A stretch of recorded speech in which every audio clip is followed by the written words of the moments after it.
ক্ষমতায় থাকলে এটা করবো, ওটা করবো, এটা করবো, ওটা উল্টাই ফেলাবো। জানতে চাই গত 6 মাসে খুনি ফ্যাসিস্ট আওয়ামী লীগের বিরুদ্ধে কোন জিনিসটা উল্টাই ফেলাইছেন? উল্টা তো ফলানি নাই, মৌরি নিয়ে ভারতের দূতাবাসে পিকনিক খাইতে গেছেন। ভারতীয় দূতাবাস দাওয়াত দিচ্ছে, রাষ্ট্রের বিরুদ্ধে আপনাদের যাওয়া লাগে বুঝি, এই জন্য আপনার বউরাও কেন নিয়ে যাওয়া লাগবে? আপনারা সেইখানে কি প্রমাণ করতে চান? আংকি পাঙ্কি বুঝাইয়া আর বেশি দিন উপদেষ্টার চেয়ারে থাকা যাবে না।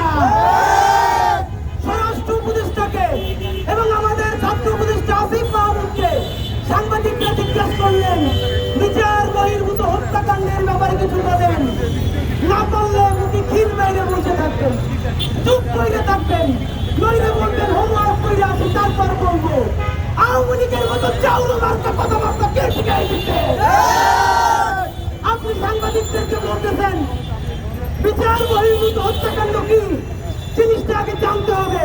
সাংবাদিকদেরকে আপনার কাছে স্কুলে ভর্তি হবে। সুতরাং ভাইয়েরা আমার, 6 মাস চলে গেছে, আমরা দাবি করেছিলাম যমুনার সামনে, আপনাদের নিশ্চয়ই মনে থাকবার কথা বলেছিলাম, বাংলাদেশ খুনি আওয়ামী লীগের প্রত্যেকটা জেলায় উপজেলায় যত কমিটিতে অন্তত প্রধান নেতাগুলো আছে, বাংলাদেশকে নিরাপদ করার স্বার্থে অতি দ্রুত তাদেরকে গ্রেফতার করে জেলে পাঠাতে হবে। আমাদের কাছ থেকে স্মারকলিপি নিয়ে প্রধান উপদেষ্টার কাছে পাঠানো হয়েছে, আমরা নিশ্চিত হয়েছি, কিন্তু কোনো অ্যাকশন না নেওয়ার ফলে আজকে আওয়ামী লীগ দেখি 3-4 মিলে তাদের হরতালের লিফলেট ঘোষণা করে। সব থেকে লজ্জাকর ব্যাপার, বিসিএস ক্যাডার, বিসিএস কর্মকর্তাও দেখতেছি একজন, সেও আওয়ামী লীগের লিফলেট প্রচারণায় অংশ নিচ্ছে। যখন সমস্ত গুন্ডা সন্ত্রাসী আওয়ামী লীগকে জেলে ভরবার কথা, তখন দেখতে পেলাম 5 শতাধিক হত্যাকারী অথবা তাদের সমর্থক, তাদের থেকে যারা নজর যোগায়, সেই সমস্ত বদমাইশকে গত 1 মাসের মধ্যে আদালত থেকে জামিন দেওয়া হয়েছে। বিসিএস কর্মকর্তা উর্মি যত বড় বদমাইশ, তার এতদিনে চাকরি চলে যাওয়ার কথা, অথচ আমরা দেখলাম গত 2 দিন আগে তাকে জামিন দেওয়া হয়েছে।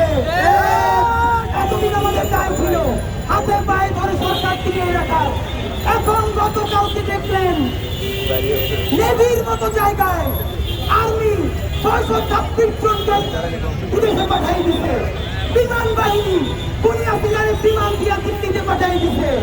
জানতাম না খালি নৌবাহিনীর কথা, গতকালকে নৌবাহিনী কি করেছে আপনারা সবাই দেখেছেন। সরকারের কাছে জানতে চাই, আর্মি, বিমান বাহিনী বা নৌবাহিনীর মধ্যে তাদের কোনো কমিউনিটি যখন অনুষ্ঠান হয়, সেই অনুষ্ঠানে কারা কারা বেশ থাকবে সেটা কিন্তু আগেই জমা দিতে হয়, আপনারা জানেন। আমরা জানতে চাই চট্টগ্রামের নেভি তাদের যেখানে বিয়ে ছিল, সেই বিয়ের অনুষ্ঠানে কিভাবে অতিথি হিসেবে সন্ত্রাসী খুনি আওয়ামী লীগের এমপি যোগ দিতে পারে? শুধু যোগ দেয় নাই, ছাত্র জনতা যখন তাদেরকে গ্রেফতারের জন্য এগিয়ে গেল, তাদেরকে সেই ব্যক্তি দিয়ে পার করে দিয়েছে এই নেভি।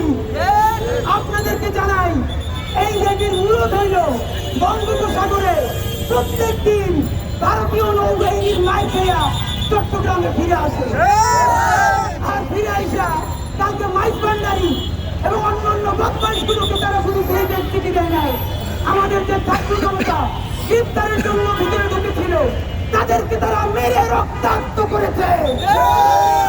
সুতরাং আজকে আমরা আর কোনোদিন আর্মির বিরুদ্ধে দাঁড়াবো না, পুলিশের বিরুদ্ধে দাঁড়াবো না, নৌবাহিনীর বিরুদ্ধে দাঁড়াবো না, কারণ প্রতিদিন এক একটা নতুন নতুন শব্দ তৈরি করে আমাদেরকে এক একজনের মুখোমুখি দাঁড় করিয়ে দেওয়া হচ্ছে।